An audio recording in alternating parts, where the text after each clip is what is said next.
चित भी मेरा और पट भी मेरा। इसमें भी यही है कि भाई जो कुछ भी हो डिपार्टमेंट की फेवर में हो, असेस की फेवर में कुछ ना हो। ये हालांकि मुझे ये लगता है कि अपडेटेड रिटर्न आने के बाद भी वो जो 192B का डोमेन है वो एंटायरली डिफरेंट डोमेन है, वो एज इट इज रहेगा। क्योंकि आपके पास जो जेन्युइन हार्डशिप वाली जो भी बेसिक आपकी प्रॉब्लम रहती है, एक्सीजेंसी रहती है, कंटिजेंसी आ गई, कोई इमरजेंसी आ गई, उसको फेस करने के लिए आपको 192B का शेल्टर हमेशा अवेलेबल हमें रहेगा अपडेटेड रिटर्न आने के बाद भी। वो क्यों है वो अब बाद में डिस्कस कर लेते हैं। अब अपडेटेड रिटर्न बेसिकली है क्या और डिपार्टमेंट क्या लेके आया है, ये इनकम टैक्स अथॉरिटीज, इसको हम शेयर कर लेता हूं मैं पीपीटी इसकी।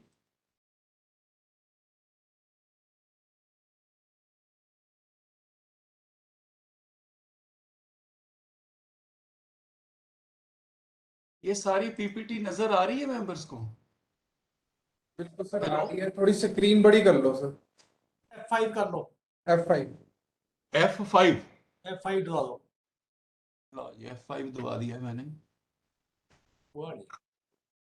स्क्रीन हुई बड़ी या नहीं?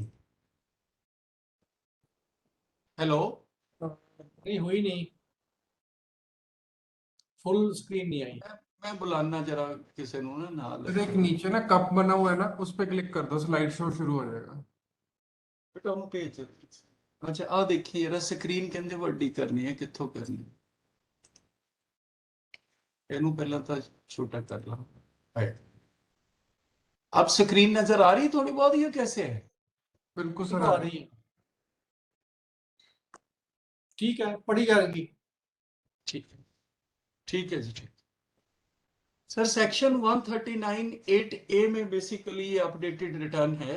इसका जो सेक्शन 139(8) है, इसकी लैंग्वेज है कि एनी पर्सन वेदर और not he has furnished a return under subsection 1 or subsection 4 or subsection 5 for an assessment year, hereinafter referred to as the relevant assessment year, may furnish an updated return of his income or the income of any other person in respect of which he is assessable under this act for the previous year relevant to such assessment year in the prescribed form verified in this for the relevant assessment year।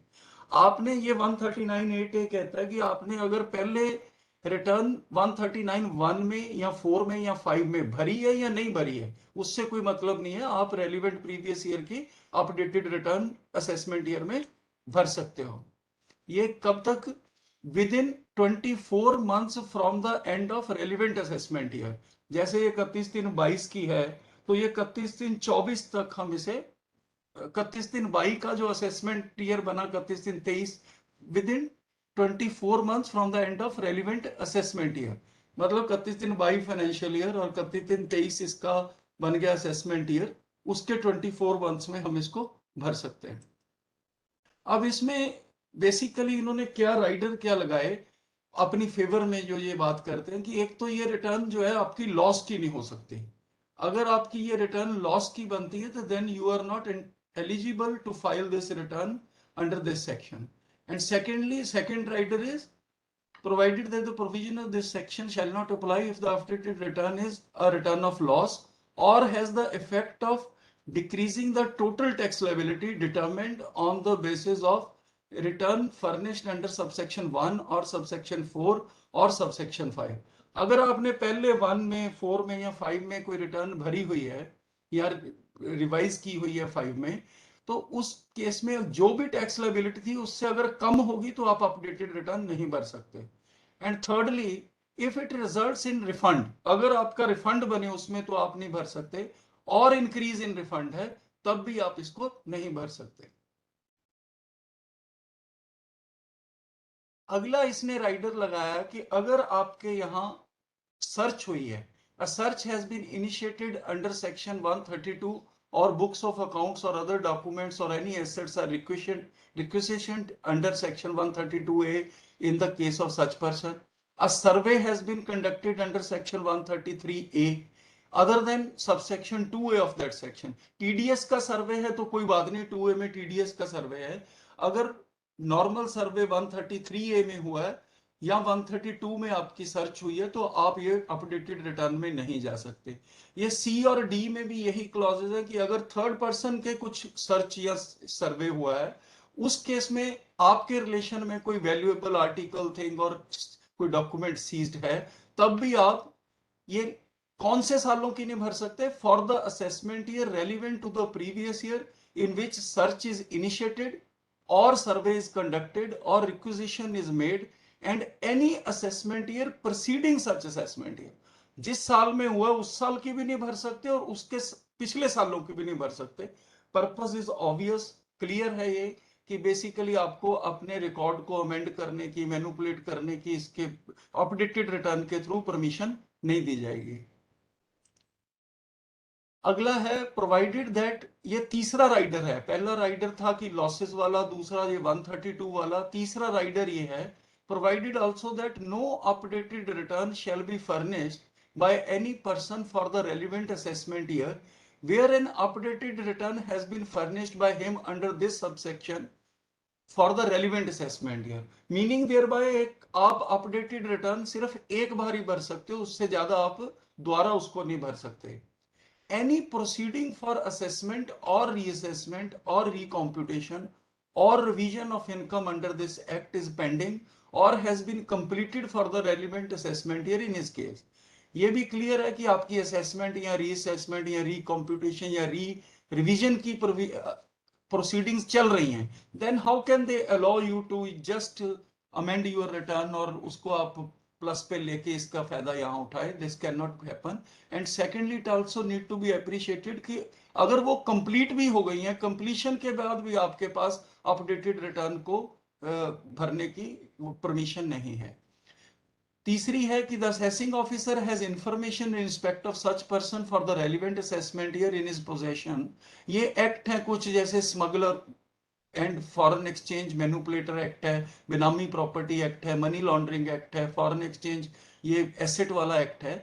इन सभी acts के relation में अगर assessing officer के पास कुछ information आपके relation में है and the same has been communicated to him prior to the date of furnishing of return of this section, mere possession of the information in the hands of the assessing officer is not sufficient. It might have been communicated to the assessee before filing of this return.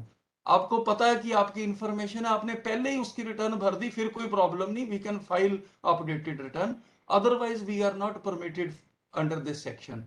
Information for the relevant assessment, ये सभी उसी line पे है कि अब अगर department के पास कोई इंफॉर्मेशन किसी तरह की भी है और उसने आपको ये कम्युनिकेट कर दी है इंफॉर्मेशन कि this information against you is available with us for not furnishing this, कि उनके पास है कि आपने इनकम प्रॉपर नहीं दिखाई है, अब आपको अपॉर्चुनिटी अपडेटेड रिटर्न के थ्रू नहीं दी जा सकती कि आप उसको अमेंड कर लो या उसको रेक्टिफाई कर लो।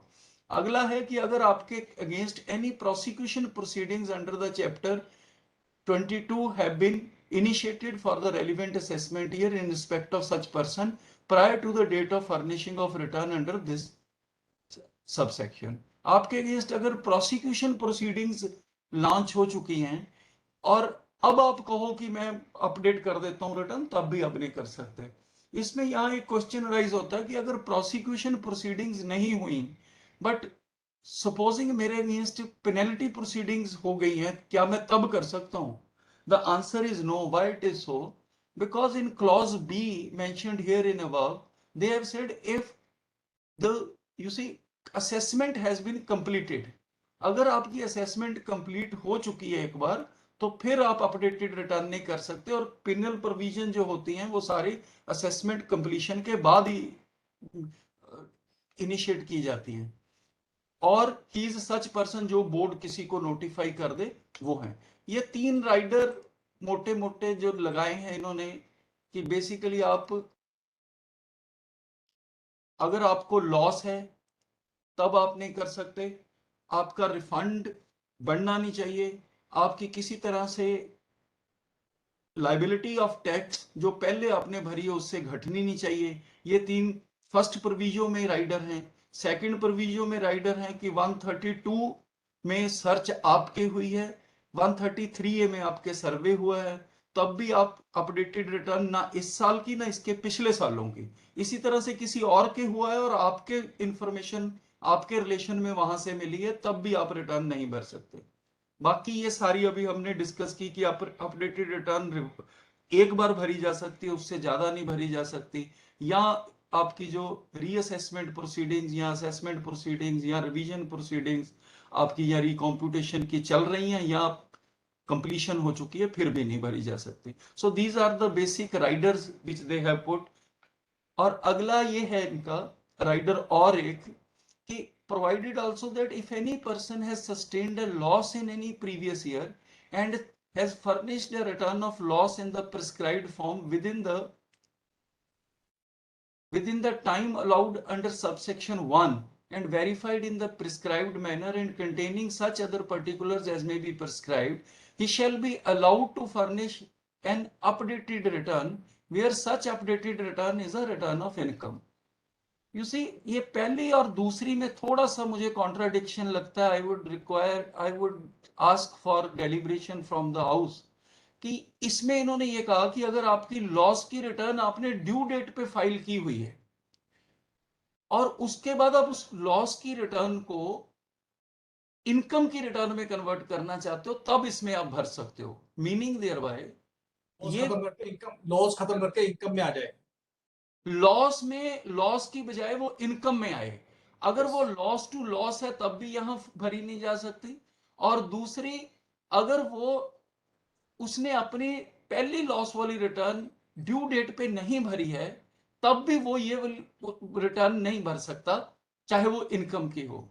ये मुझे समझ नहीं लगी बात। और दूसरे में लिखता है provided also that if the loss और any part thereof carried forward under chapter 6 or unabsorbed depreciation carried forward under subsection 2 of section 32 or tax credit carried forward under section 115JAA or under section 115JD is to be reduced for any subsequent previous year. You see, यहां बात करता है कि अगर आपका loss आपने reduce करना है कैरिड फॉरवर्ड लॉस को या अनअब्सॉर्ब डेप्रिसिएशन को या आपने टैक्स क्रेडिट जो हमें 115JAA में कंपनीज के केस में मिलता है और 115JD के केस में वो उसका है अपना AMT का है, अल्टरनेटिव मिनिमम टैक्स का टैक्स क्रेडिट है, वो अगर सब्सिक्वेंट ईयर में रिड्यूस करना है, तब आप for any subsequent year as a result of furnishing of return of income under this subsection for a previous year, an updated return shall be furnished for each subsequent year. Meaning thereby, आपके पास loss है, आप उस loss को कम करना चाहते हैं, आप कम कर सकते हैं लॉस को। पहले वाली प्रोविजन पढ़ के ये लगता है कि लॉस को कम नहीं कर सकते, हम इनकम में कन्वर्ट करना जरूरी है। इसको पढ़ के ये पता लगता है कि लॉस को भी कम कर सकते हैं, पर हमें अगले सालों पे भी जहां जहां उसका इंपैक्ट आ रहा है वो भी साथ में इसकी रिवीजन करनी पड़ेगी। मैंने फॉर्म देखा था, फॉर्म यू है, उसमें भी कुछ ऐसे क्वेश्चंस ये पूछता है कि आपने अगर लॉस को कम किया है तो अगले सालों की सब्सिक्वेंट रिटर्न को अमेंड किया है कि नहीं किया है, वो सारी चीजें भी उसमें है। हालांकि at the face of it कुछ कॉन्ट्राडिक्शन लगती है, बट मोर और लेस इससे ये समझ आता है कि अगर तो लॉस की रिटर्न को इनकम में ही आपने कन्वर्ट करना है तो फर्स्ट प्रोविजन का बेनिफिट मिल जाएगा। अगर लॉस को लॉस में ही लेके जाना है तो सेकंड में आप सेकंड प्रोविजन में जाओगे, जो मेरा व्यू पॉइंट है। सर नहीं, ऐसा है राजीव जी, जो सेकंड प्रोविजन है वो सिर्फ सब्सिक्वेंट ईयर्स के लिए है। फर्स्ट प्रोविजन है वो फर्स्ट ईयर के लिए है। फर्स्ट प्रोविजन क्या है, return of loss to return of income में कन्वर्ट होनी है। Return of loss return of income में कन्वर्ट होगी तो जो लॉस कैरिड फॉरवर्ड था उसका इम्पैक्ट सेकंड प्रोविजन में आ गया कि वहां पे आपको नेक्स्ट ईयर की सभी रिटर्न की सब अपडेट रिटर्न फाइल करनी पड़ेगी।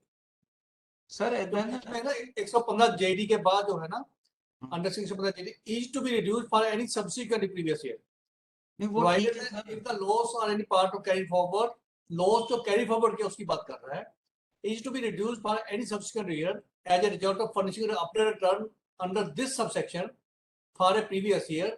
तो उसकी जो नेक्स्ट ईयर में इफेक्ट है वो इफेक्ट तो करना पड़ेगा ना, ठीक ये मुझे ऐसा लगता है। वो ठीक है बात, बट जैन साहब अगर मैंने सपोजिंग मेरा लॉस है और मैंने लॉस को ही रिड्यूस करना है, इनकम में कन्वर्ट नहीं करना, देन मैंने किस क्लॉज का बेनिफिट लेना है? वो नहीं है इसमें। Then I do not understand that how this can happen. मैंने लॉस को रिड्यूस करना है अपना, और यहां आप ये कह रहे हो कि कैरी फॉरवर्ड की reduction, we may discuss it at later stage. इसको आगे थोड़ा कर ले, ये point subject matter of discussion रख लेते हैं। ठीक है, एग्री। ये सारा 139(8)(a) है। मैं एक बार फिर वर्ड आई व्यू में इसको आपसे डिस्कस कर लेता हूं। आपने चाहे रिटर्न पहले 139(1) या 139(4) या 5 में भरी है या नहीं भरी, हम 2 साल with in from the end of the relevant assessment year ये अपडेटेड रिटर्न भर सकते हैं, प्रोवाइडेड फर्स्ट प्रोविजो ये कहती है कि लॉस ना हो, सेकंड प्रोविजो ये कहती है कि जी कोई किसी तरह की मेरी टैक्स की लायबिलिटी घटनी नहीं चाहिए, अगर मैंने पहले भरी है तो रिफंड जो है मेरा वो ना रिफंड बनना चाहिए ना रिफंड बढ़ना चाहिए। ये दोनों ही कंडीशंस हैं, मतलब डिपार्टमेंट की जेब में से कुछ ना जाए, जो आए बस आए आए। और सेकंड है प्रोविजो जो है राइडर की सर्च नहीं हुई होनी चाहिए। वो समझ आता है सर्च सर्वे में कि भी आपको बैकडेट में जाके वो चेंजेस अलाउ नहीं कर सकते, कि भी जो गलत हुआ उसको अंडन करने का मैकेनिज्म नहीं दे सकते। तो थर्ड प्रोविजो भी हमने डिस्कस। हाँ जी, हेलो सॉरी हेलो, करिए सर प्लीज, सॉरी। हाँ जी हाँ। तो थर्ड प्रोविजन जो उसका था कि अपडेटेड रिटर्न एक ही बार भरी जा सकती है, दोबारा नहीं भरी जा सकती, या आपकी अगर असेसमेंट प्रोसीडिंग्स रीअसेसमेंट प्रोसीडिंग्स आपकी ऑन है तब भी आप नहीं कर सकते, या वो ब्लैक मार्क जो अपना है बेनामी प्रॉपर्टी या स्मगलर एक्ट जो भी वहां मेंशन्ड है, उसमें अगर इंफॉर्मेशन एओ के पास है और आपको कम्युनिकेट कर दी गई है, तब भी आपको अनडन करने का रूट अपडेटेड रिटर्न के थ्रू नहीं दिया जा सकता। That is the whole thing. अब नाउ द क्वेश्चन इज कि ये तो हो गया रिटर्न का सारा। अब इस रिटर्न में जो हमने अब रिटर्न भरनी है वो कैसे भरनी है, और टैक्स कैसे हमने उसमें देना है। रिटर्न जो भरनी है वो तो फॉर्म यू है, अभी यूटिलिटी उसकी आई नहीं है। मैंने कल शाम को स्मार्ट टैक्स से डिस्कशन की थी, वो कहते फर्स्ट वीक ऑफ जून में एक्सपेक्टेड है कि इसकी यूटिलिटी आ जाएगी, फॉर्म यू है उसका। अब इसमें टैक्स कैसे देना है। सेक्शन 140 कैपिटल ए में हम सेल्फ असेसमेंट टैक्स भरते हैं, we all know that. Section 140 capital B इन्होंने लाए कि अपडेटेड रिटर्न का टैक्स आपने कैसे भरना है। उसमें दो उसने प्रोविजन लाई कि एक तो ये कंडीशन हो सकती है कि आपने पहले इस पीरियड की रिटर्न, रेलिवेंट असेसमेंट ईयर की रिटर्न भरी ही नहीं है। दूसरी ये हो सकती है कि आपने 139(1) में या तो रिटर्न भरी हुई है, या 139(4) में भरी हुई है, या 5 में रिवाइज की हुई है। इन दोनों कंडीशंस को उन्होंने अलग अलग रखा।